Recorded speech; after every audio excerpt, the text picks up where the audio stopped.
რუბრიკაში კვირის თემა ჟენევის 39 რაუნდის შესახებ ვისაუბრებთ.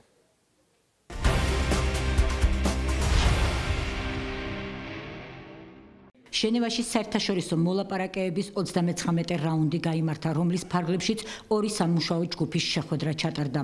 პირველ სამუშაო ჯგუფში განიხილებოდა აფხაზეთსა და ცხინვალის რეგიონში უსაფრთხოებისა და სტაბილურობის თემები, ხოლო მეორე სამუშაო ჯგუფში იძულებით გადაადგილებულ პირთა საკუთარ საცხოვრებელ სახლებში უსაფრთხო და ხილსეულ დაბრუნებასთან დაკავშირებული საკითხები.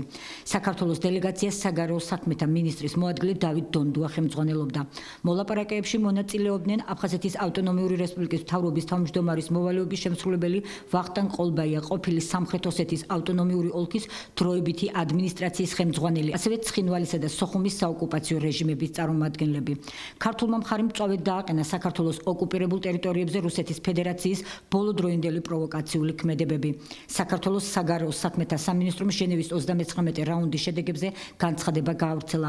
უწყების ინფორმაციით მონაწილეებმა საქართველოსდან დააყენეს 9 აპრილს დაგეგმილი ეგრეთ წოდებული რეფერენდუმის საკითხით ცხინვალის რეგიონში და ადგილობრივი სამხედრო დაჯგუფებების რუსეთის ფედერაციის შეერაღებულ ძალებში გაერთიანების თაობაზე ეგრეთ წოდებული შეთანხმების ხელმოწერა, რაც შეფასებულ იქნა როგორც რეგიონის ანექსიისკენ გადადგმული მორიგი უკანონო ნაბიჯი.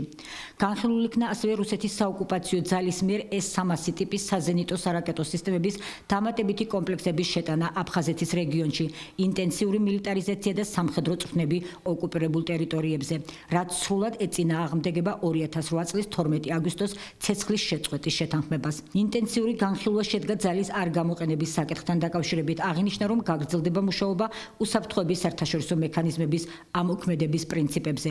როგორც საგარეო საქმეთა სამინისტროს განცხადებაშია აღნიშნული, მონაწილეებმა საქართველოსდან დეტალურად ისაუბრეს რეგიონში ეგრეთ წოდებული გადასასვლელი პუნქტების დახურვის მძიმე ჰუმანიტარულ შედეგებზე ადგილობრივი მოსახლეობისთვის. ქართული მხარის წარმომადგენლებმა ხაზი გაუსვეს აგრეთვე იძულებით გადაადგილებულ პირთა და ტოლთა დაბრუნების საკითხის არსებითი განხილვის აუცილებლობას. ამ თემაზე საუბრისას რუსეთის ფედერაციისა და საოკუპაციო რეჟიმის წარმომადგენლებმა დატოვეს მოლაპარაკებების დარბაზი, რითაც კიდევ ერთხელ გამოავლინეს მოლაპარაკებების პროცესის მიმართ თავიანთი არაკონსტრუქციული დამოკიდებულება. ჟენევის 39 რაუნდის შედეგების შესახებ რუსეთის ფედერაციის საგარეო საქმეთა სამინისტრომაც გაავრცელა განცხადება. როგორც განცხადებაშია ნათქვამი, ჟენევის დისკუსიების რაუნდის დაწყების დღეს ქართულმა მხარემ ისარგებლა გაეროს უშიშროების საბჭოში უკრაინის დროებითი თავმჯდომარეობით და აფხაზეთსა და სამხრეთ ოსეთში რუსული ოკუპაციის საკითხის განხილვის ინიცირება მოახდინა, რამაც კიდევ უფრო დაძაბა ჟენევის შეხვედრის ატმოსფერო. აფხაზეთის, რუსეთისა და სამხრეთ ოსეთის დელეგაციებმა მიუთითეს, რომ საქართველოს მიერ გადადგმული ნაბიჯები მნიშვნელოვან ზიანს აყენებს ჟენევის ფორმატის სულისკვეთებას და მიზნებს, ძირს უთხრის მიმდინარე მოლაპარაკებების კონცეფციას. ნათქვამია რუსეთის საგარეო საქმეთა სამინისტროს განცხადებაში. 39 რაუნდის შედეგებმა კიდევ ერთხელ ანახა, რომ საქართველოსა და რუსეთს რადიკალურად განსხვავებული პოზიციები აქვს საქართველოს ოკუპირებულ ტერიტორიებზე შექმნილი ვითარების შეფასებისას. ის, რაც ჟენევაში საერთაშორისო თანამეგობრობის პროტესტის საგანი გახდა, რუსეთმა პროპაგანდისტულ დემარშად და უტრირებულ რეალობად შეაფასა.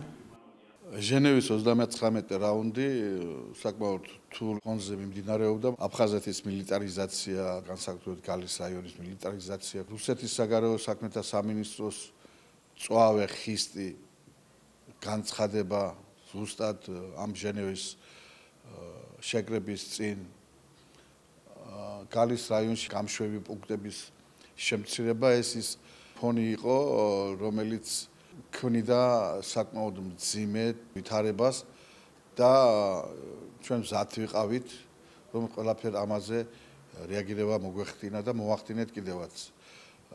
ორივე ჯგუფში იყო მწვავე საუბარი ყველა იმ საკითხებზე, რომელიცაც ახლა მოგახსენეთ, ამას პლუს განათლების წვდომასთან დაკავშირებული პრობლემები და კულტურული მემკვიდრეობის სადმი დამოკიდებულება. ვილაპარაკეთ იმაზე, რაც ხდებოდა წებელდაში, რა ხდება ბედიის მონასტერში, რა ხდება ლიხთან დაკავშირებით. ჯგუფის ხელმძღვანელებმა ეუთოდან, ევროკავშირიდან, გაეროდან ცალსახად დაგვიჭირა მხარე, თორსა საკითხი მიდგა დეონთა დაბრუნებაზე, რუსები სოხუმის და ცხინვალის წარმომადგენლები ერთად ადგნენ და დატოვეს ჯგუფის სტომა. მომავლისათვის სხვადასხვა ჯგუფებში არის შეხვედრები მოსალოდნელი და რაღაც ერთობლივი ღონისძიებების დაიგეგმა. ეს არ არის ცუდი, რაც უფრო ხშირი იქნება შეხვედრები და ერთობლივი ძალისხმევით რაღაც კონკრეტული პრობლემის გადაწყვეტა, მით უფრო წაადგება საერთო საქმეს.